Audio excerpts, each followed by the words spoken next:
On y va? Vous m'appelez votre nom, s'il vous plaît? Je suis Dieu. D-I-E-U. Je veux dire que vous avez l'air aussi humain que moi. Vous savez quoi? Vous avez l'air aussi divin que moi. Oui, je connais ça, la Genèse, à son image. Très amusant. Je vous remercie. Ok, donc vous êtes Dieu, Dieu le Père, celui qui a créé le monde, le ciel et la terre en 6 jours.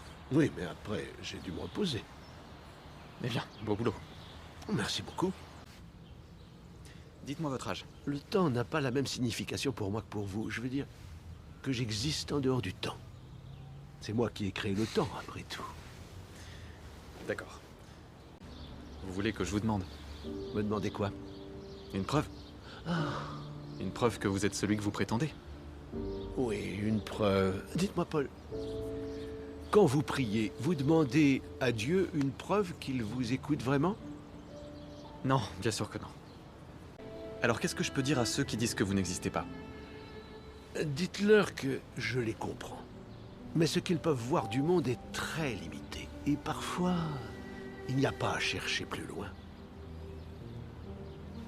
C'est une bonne réponse. Bien, tant mieux. Si on faisait une question-réponse contre la montre. Contre la montre, très joli. Quel est le sens de la vie? Vivre, affronter des épreuves, servir Dieu et se poser des questions sur le sens de la vie, par exemple. Est-ce qu'il y a eu un temps sans l'existence de Dieu? Je pourrais vous répondre comme à Moïse. Allez-y. Je suis celui qui est, tout simplement. C'est vrai. J'aurais dû m'en douter. Oui. Et c'est aussi vrai aujourd'hui qu'à l'époque. Y a-t-il un paradis? Oh oui, mais vous ne devez pas l'imaginer comme un lieu. Donc Satan existe aussi. Oui, mais franchement, on surestime Satan. On le surestime. Étrange façon d'en parler, non? Il n'a que le pouvoir que vous voulez bien lui accorder, c'est tout. Qu'advient-il de nous après la mort? Vous ne faites plus qu'un avec l'Éternel. Donc mon âme est immortelle. Eh bien, ça ne serait pas une âme si ce n'était pas le cas.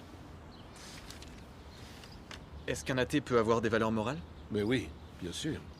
Vous pouvez toujours construire une maison sans fondation. Mais alors, il faut espérer que la terre ne tremblera jamais.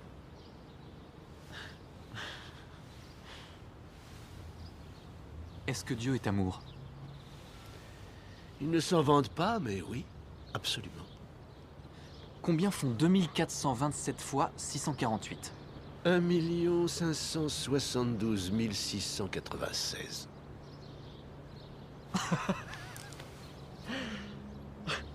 Sérieux? Je suis désolé, d'accord. Est-ce que le libre arbitre existe? Je vous ai forcé à venir à cet entretien ce matin? Si vous m'aviez forcé, j'en aurais conscience. Bien sûr, le libre arbitre existe, Paul.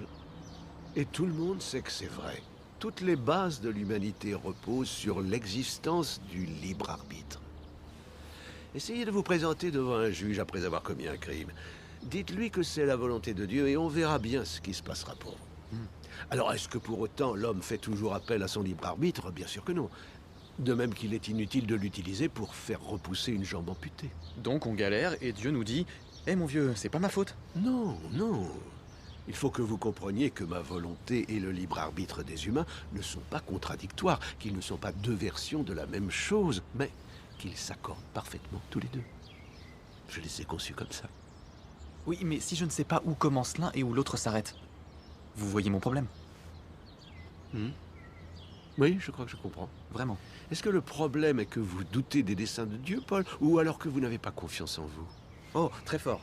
Alors, si Dieu a un plan, je suis sauvé, c'est ça? J'aurais pu aussi ne pas me lever et prétendre que ça faisait partie de son plan, non? Ce n'est pas ce que je veux dire, et vous le savez.